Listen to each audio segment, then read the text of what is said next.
How's it going, guys? Welcome back to another video. The last one at Atlanta, the last race. What a day. What a Sunday. You had the Euros. My poor. I am an Arsenal fan. Where is it? Right here. You can see Arsenal fan. So to see my 19-year-old superstar miss the penalty, that was hard. That was hard for me. We love you, Bukayo. So because of the Euros, I will admit, I wasn't fully watching the race. I had it on. I have two monitors right here, right? So I had it on, but I did have it muted. I kind of just paid attention, but I wasn't really watching for I would say the first two stages because the Euros went into extra time.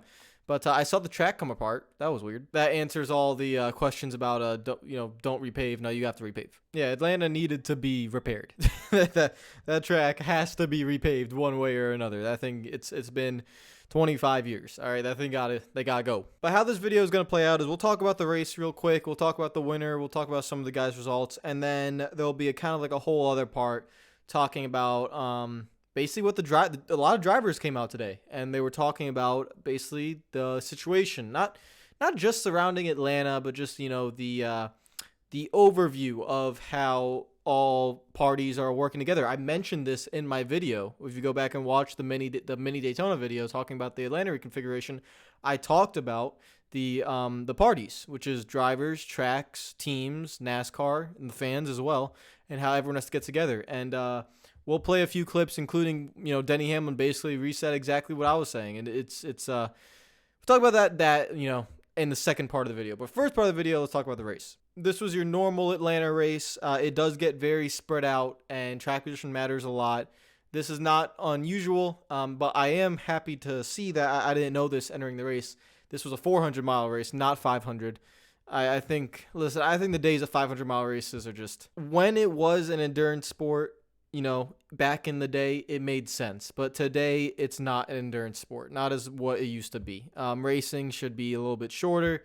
400-mile, 300. I think Xfinity length races are fantastic. I mean, I don't watch Xfinity every week, but Xfinity race lengths are perfect for me, even in the Cup Series. So that would be something I'd look towards. But yeah, I've always been a fan of shorter races. I feel like this race had a good flow to it, except for the track coming apart. And I have no issues with this race, and I'm pretty sure the drivers have no issues with this race. And again, Atlanta did provide us another 1v1 battle that it does so often, seem to provide. That classic 1v1, two cars going up against each other, and you just see how it goes. The only thing about this car is that with the big spoiler and the lack of power, you cannot ride behind another car, and we saw that. Kurt Busch got past his brother Kyle with the help of Ross Chastain, his teammate, and I'm looking back at it, I'm still amazed how Kyle Busch lost that much ground in one corner. That was crazy to me. Hopefully, luckily, new car comes in next year, and we don't see that anymore. But when you have no horsepower and you stick a massive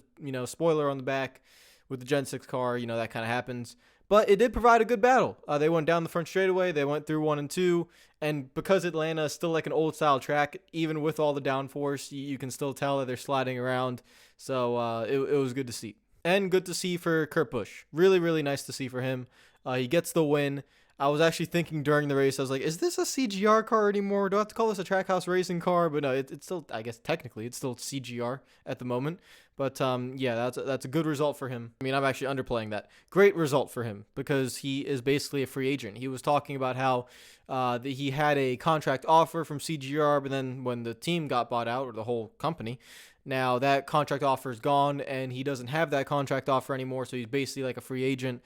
He could stay with Trackhouse. He could not. You don't really know what's going to happen. So he's in a situation where he wants to run the next-gen car next year, and he wants to be somewhere. So Kyle finishes second, does his normal thing of being angry after the race. And overall, I thought the race was all right, certain guys had pretty good runs.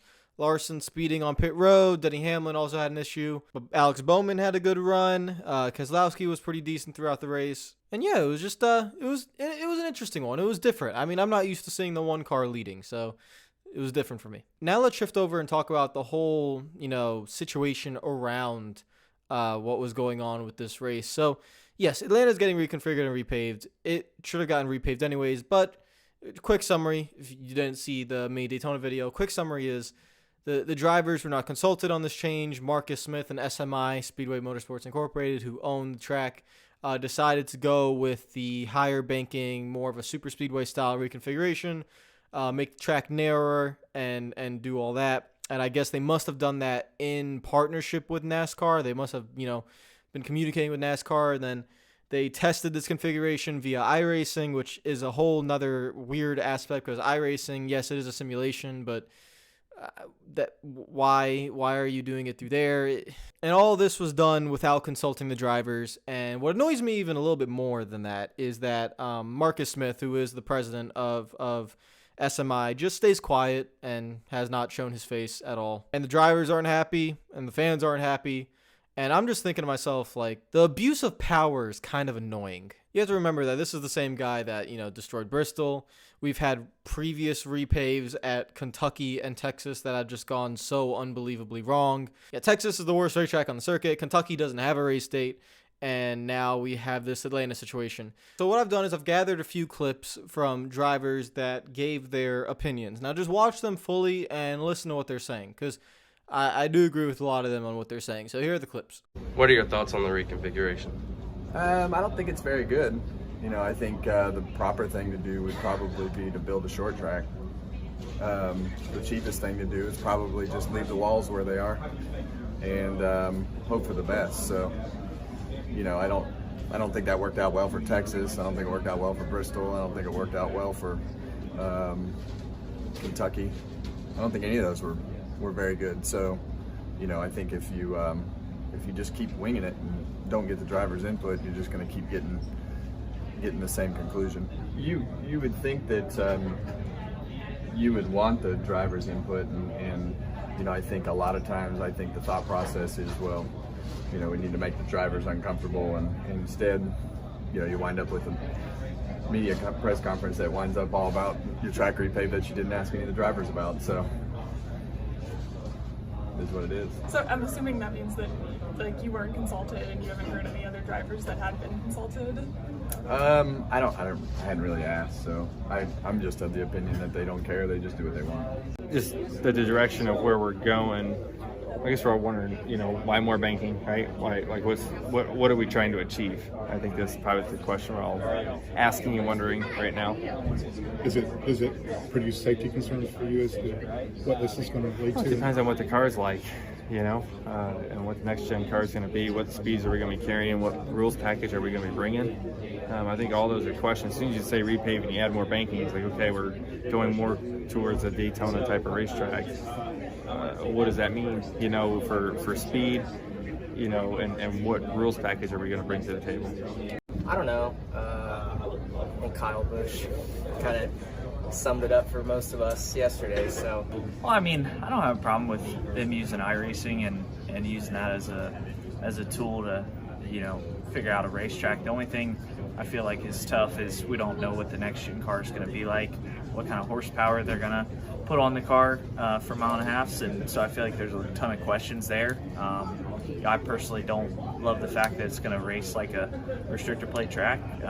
It's going to be narrow and drafting and super high speed wrecks. So I think if that's what they want, then it's going to be a lot of big wrecks and probably a lot of injuries and stuff. So it's gonna, as narrow as this place is, so it's gonna be interesting. When it comes to the crash stuff, I've asked questions to two different NASCAR people, executives. I can't get a response. So that to me it makes it even scarier. So it's like, it's just, man, the disconnect right now between all the parties, NASCAR, the tracks, and the drivers, it's tough right now. It's not in a good place. Go ahead, Bob. Do you need to bring back the Drivers' Council? Is that something, or did that play its course? I'm not sure. I think,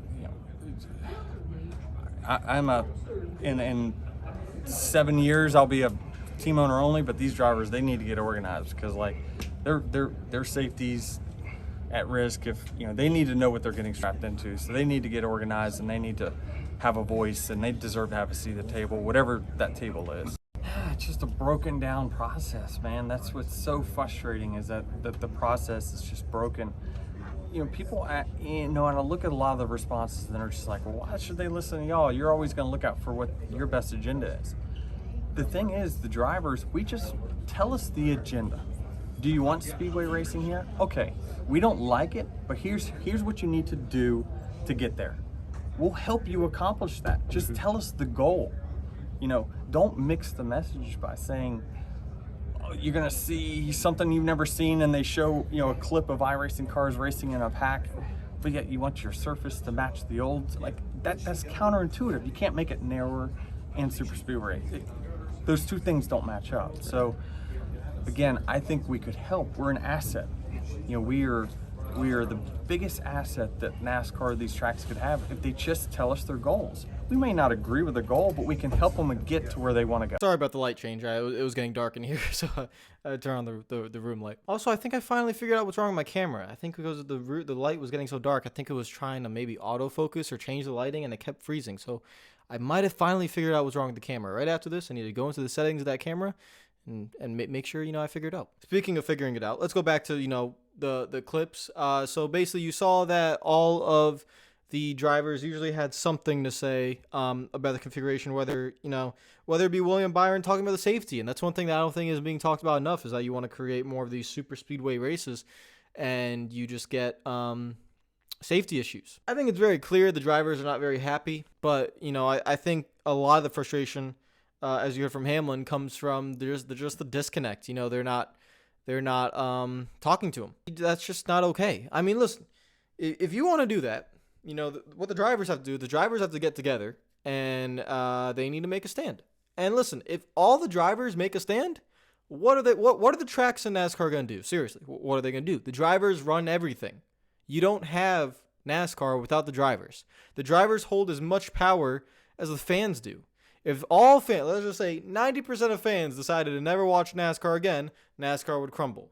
If all the drivers left, NASCAR would crumble. They have the power, not NASCAR. Not NASCAR, and not especially not the track owners. What kind of power do the track owners have? They have the power to make a decision about a reconfiguration and then see what happens. Look at what's happening to Texas. How's that working out for Eddie Gossage? How's that working out for him? Yeah, I'm just going to say that the track owners and these companies, if they think they got that kind of power, they don't. If you alienate enough people, you will be in a lot of trouble. This thought process of not consulting the drivers on the reconfiguration is really, really stupid. And I hope the drivers do. This was the most I've seen drivers speak out in a long time. I'm talking like a collective bunch. You could be expecting to see some actions detrimental of stock car racing fines coming very, very soon. Those secret fines, you don't know where they come from, but it says actions detrimental to stock car racing. But it's a big deal, seriously, because I think there are a lot of things that Steve Phelps, as president, has said and done that are correct, and I like the direction things are going in. And then there are other things that just, I don't know even if he has a lot of say in it. I mean, you guys have to tell this to me. If Marcus Smith, who's the owner of SMI or the president, comes to Steve Phelps, who's the president of NASCAR, and says, hey, we want to do this with Atlanta, this is our plan, does NASCAR have to approve it? Do they work together with NASCAR? Does SMI just go out and do their own thing and they just say, hey, we're just going to, you know, this is the plan, NASCAR deal with it or not? Like, what?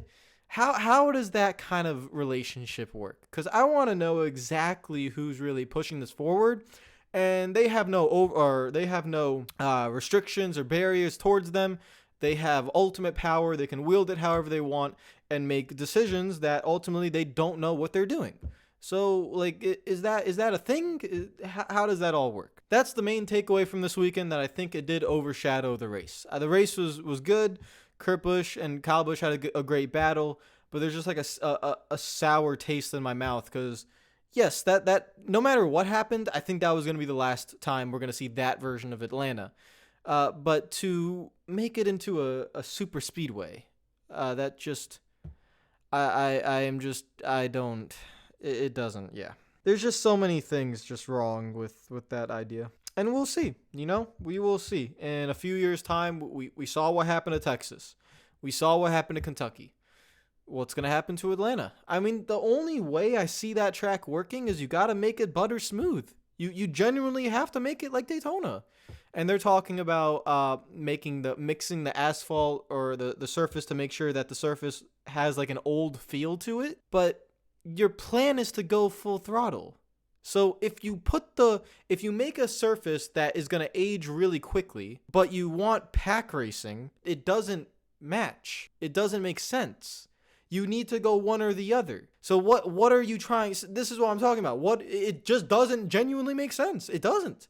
If you told me right now, I want super speedway racing, make the track butter smooth like a Michigan or a Daytona, and let it be. Like, that will be your form of racing for the next 20 years.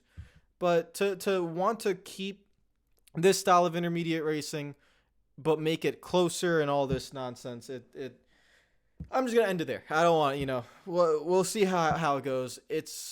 I'm more upset with the fact that the way to get to that decision is not making any sense between all the parties involved, and it's just so frustrating. And yeah, and then we also have news about the next gen car. The drivers don't even know if this car is safe yet. It's just it's just really frustrating. I'm gonna end it there, guys. I think the greatest thing I got from this video is as soon as I turned the light on, my camera stopped freezing out. So I might have figured it out. I think I did. Which means I'll be able to get back to streaming very soon. It is definitely a lighting situation that is causing the camera to keep freezing. Shout out to all the Patreon members. You guys are the best. We have 2 new ones today. We have Bagel Army and PJ1. You guys have joined. You guys are already in the Discord as well. I saw you in there. So thank you guys so much for joining. Take care of yourselves. Enjoy the rest of your day. And I will see you guys tomorrow. We are in the week where I'm really hoping, man, we get NASCAR 21 news. Oh, I pray. All right. I'll see you guys later. Take care of yourselves. Enjoy the rest of your night or the rest of your Monday if you're watching this Monday morning. Peace out.